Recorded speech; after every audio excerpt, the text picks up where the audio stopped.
Hello everyone, welcome back to the channel Your Digital Guide. I hope you all are doing well. In today's video, we will understand how to redeem Fortnite gift card on Nintendo Switch.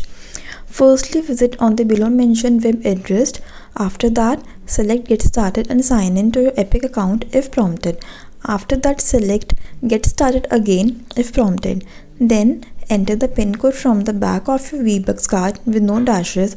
Then click Next. After that, select Nintendo Switch, then click Next. Then review the details and click Confirm if the Epic account, device and new balance are all correct. Then open Fortnite on your Nintendo Switch system to view and spend your V-Bucks. If you found this video helpful, give this video a thumbs up. You can drop your queries in the comment section below, and for more such informative videos, do subscribe to this channel and don't forget to press the bell icon so that you never miss an update from Your Digital Guide. Thank you so much for watching. You can leave your suggestions in the comment section below what you want to see in our next video. Until next time, bye, take care and have a nice day.